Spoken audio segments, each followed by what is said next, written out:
So homeowners are suing Dior Horton over deceptive sales and financing schemes. It's disgusting that these companies are doing this to homeowners. What they're doing is they're taking the old property tax, dividing it up, and it's saying this is what your taxes are going to be when it goes through the approval process. When you read it, you see, oh, I'm only paying $480 a month or whatever. Not talking about an assessment. There's a disclosure that they have you sign underneath saying you will be reassessed, but for qualification, for approval, go through underwriting, in your brain, you're saying, oh, I'm only having to pay $480.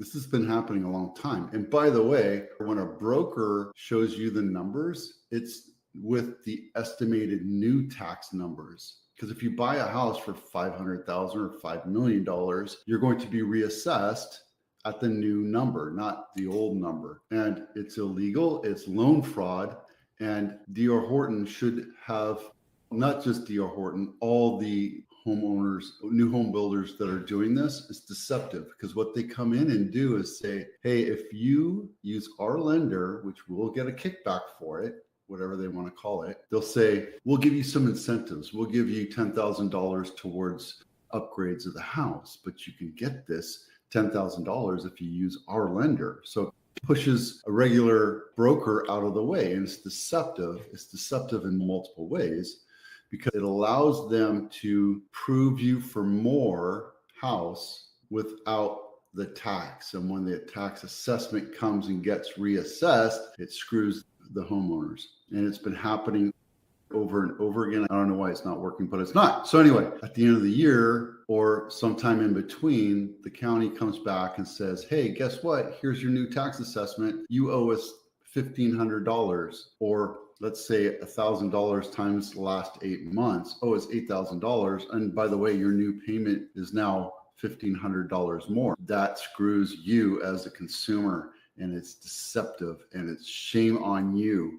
Shame on Dior Horton for doing this. And a lot of people are doing this thinking, oh, I don't need a realtor. I don't need a lender. I can just go and buy a new home and everybody will be happy. Be careful. These new home builders have always done stuff like this. They always wind up screwing agents and they wind up screwing their homeowners. And they don't care because it's their business. It's not their business to sell you a home. It's their business to make sure that they maximize a profit for their stakeholders and stockholders, who happen to be, the CEOs and the C levels and the V levels. Shame on them. Shame on them. And they don't just do it in Florida. This one is coming out of Florida. But if you bought a new home recently, and I don't care which builder it is, make sure that you understand what's going on when you do this. And that's why you use a realtor, because they know how to read a net sheet and they know what's going to happen at the end. And at the end of the day, you're going to wind up having to pay for it because you're an adult, you're over 18, and you signed your papers saying, I'm willing to pay this document. That's why you use a realtor. I have a friend who bought a house in Vegas, in Henderson, and he went to go close and do the final walkthrough, and they didn't put in the island, and it wasn't anywhere in the documentation. They just talked about it. Now he's withholding closing, and they're putting his feet to the fire because the way it's contractually written states that, oh, guess what? We didn't say anything about it in the paperwork, so we don't have to pay you. Yep, happens all over. So it's why you use a realtor. This link is in my blog. Go take a look at the blog, and then you can read this article. If you haven't done so already and you're thinking about selling in the spring, download this home inspection checklist. The checklist goes through every nook and cranny of your house, and no house is perfect. It says it in every disclosure, no house is perfect. No house is perfectly level. No floors are perfectly level. No houses are perfectly square or plumb. The walls are never going to be like that. You're always going to have cracks. You're going to have a broken window. You're going to have a dishwasher that doesn't work. You're going to have a plug that doesn't work. Have it disclosed before you go on market so you can say, I told you about it. Too bad. So sad. This doesn't take care of the actual property inspection. We just had inspections done up in Hayward. I'll be doing a walkthrough on that in the next couple days. And we're doing photos, and we're going to have open house this weekend and everything. And we'll have it on market for you so you can come take a look at it. Okay. Realty times. Should you sell to an investor? Look, every time I get a new listing, if it's rough, I send the listing out to a list of investors. And 9 times out of 10, they're investors. There are some good investors out there and that'll work with you, and they understand how to get the deal done. There's a lot of guys that buy into these people that teach them how to become investors, and they walk them through a whole program, and they're out there getting numbers. And I get 4 or 5 calls, voicemails, and texts every day about, hey, do you have any fixer uppers coming? I always put it out there and let them know, here, 123 Main Street is coming on market. Send me an offer before it goes on market, and I'll present it, see if it makes sense for my seller to take it. 9 times out of 10, it's always around 60% of the actual value, and we just go, no, thank you, and we move on. But at least we have something in our hands saying, there you go. Investors are kind of squirrely. They don't like to do the work until the work is in their hands. So like the last one I did, I went out and I said, here, go take a look. Contractors are working on it right now. They're cleaning it up right now. Go take a look whenever you want. The house is open. It was vacant, so I didn't care. 2 people responded. One of them just came back and said, this is the number I'm giving you. I go, did you look at the house? Nope. Oh, so how do you even know what you're looking at? I'm not going to go there unless it's a good deal. Then I'm not going to work with you. At least I have a number in hand. We wound up selling it for a lot more, and investors coming in at 60% of what you think your value is. I had another listing come up that didn't sell because it was priced way too high, but I had an offer for $600,000 less than the actual price. The house still didn't sell, and it wasn't worth what it was listed for, but there you go. Now look, if you have a house and you just don't want to take care of it, you don't want to take the time and energy to fix it up, spend a couple thousand, maybe $10,000, maybe $20,000, $30,000 to clean it up and put it on market, and you're willing to take a huge cut, then maybe an investor might be a good idea. Here's what they say are pros to selling to an investor, and I don't agree with this. No concerns about financing delays. There's always going to be a delay, no matter what. Whenever I counter, I always put into the counter saying that we're going to charge you $250 per day post-contract close of escrow if you don't close on time for any reason. I don't care.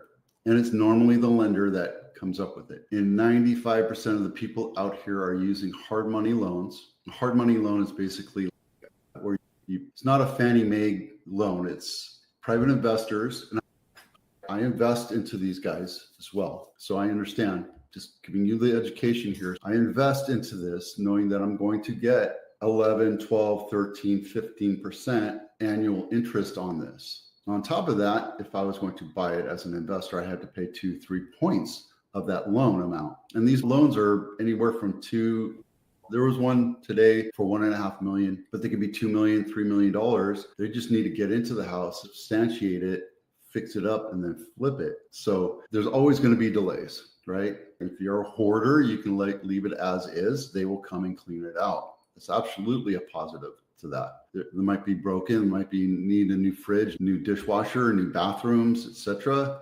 Doesn't matter. They're going to come in and fix it up anyway. The downside to that is that they might come in and put the cheapest Home Depot crap in there and leave it as is. So when you sell to an investor, you don't have to do a lot of prep work. You just basically pack up everything you want to take with you and then you leave. It's like taking your 1982 Chevelle to the dealer and saying, here you go, and then give you $500 for it. Might be worth $3,000 or $4,000, but you don't want to deal with it. So there you go. That's the mindset that you have. Yeah, there's always downsides. If you don't care about money, then that's your leverage, right? What to consider. Do you need to sell your house quickly if you're on a tight pipeline? Look, I've sold homes off market as well, which I'm not in favor of. I don't think that it's a fair deal to the seller because you're not putting it on the market, letting the entire market come take a look at it and say, yes, I'm interested in looking at this house. 95% of the people on the MLS looking right now are not interested in your house. 5% might be if it's priced right, if it's in good condition and it's in a good location. It might be worthwhile for them to say, yes, this is something I want to go take a look at. Out of that 5%, maybe 2% are going to look at it during the open house, during private showings, etc. And then you're going to get an offer on it. If it's priced right, you don't have to do that with an investor. But then again, you're losing out on what the market rate is. So just be very careful about that. Los Gatos house of the week is Glen Ridge, not my listing, $7 million for 5,500 square feet, 6 bedrooms, 5.5 baths. Built in 1924. This one is walking distance to North Santa Cruz. Let me move this over. This is like the main street. Where am I? There it is, right here. So this is Main Street, Los Gatos. right? And here you go. This is it. So you're walking distance. You can go have dinner, some booze, and stumble back home. That's where it is. This is a great looking house. And let's take a look inside. There we go. It's a beautiful house. Is that wallpaper? Guys, wallpaper. Wallpaper went out 2 years ago. Wallpaper is a pain to remove. Boy, I remember taking wallpaper off my girl's room. That was the smallest room in the house, and it was a pain. Get a little bit of rustic charm in this. It's nice. It's a nice house. $7 million. And this is luxury home of the highs and lows of the week. This is Webster Street. It's the highest home sold this week. It sold for $10 million, about 80% off of what the list rate was. It was on market for 48 days. It's right in Old Palo Alto. And the first picture is the piano. Yeah, I can see why. Okay. It's not the greatest looking house, but you do have some girth to it. Again, guys, if you're interested in looking at these houses, the links are in my blog. This is the lowest sold home in Santa Clara County. It's 1 bath, 900 square feet, built in 1951. 6 whole pictures. This is off of White and East Hills. Let's take a quick look. Hey, thank you for putting a floor plan on. That's nice. Yeah, don't get to look inside. So I probably went to an investor because an investor's not going to mess around with it. And there you go. You can fix this thing up, make it dolled up, sell for $700,000 or $800,000. Those are the highs and lows. This is the highest list price to sales price ratio, which sold for 128% over list price, 2.4 to $3 million.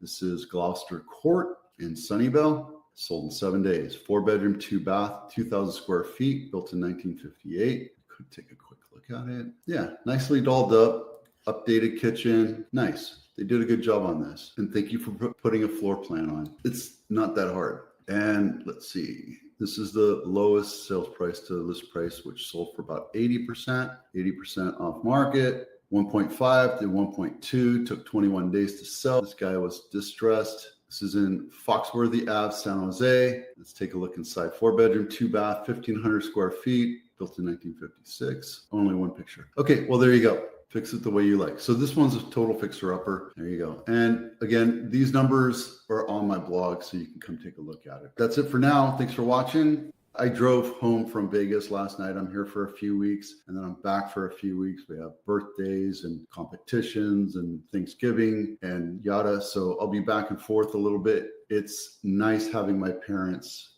so I can go visit them. And yes, they annoy me as much as I annoy them, but they're in their 80s, so it's nice for me to go and visit with them. They were in Knoxville for about 7 years, and now I have the pleasure of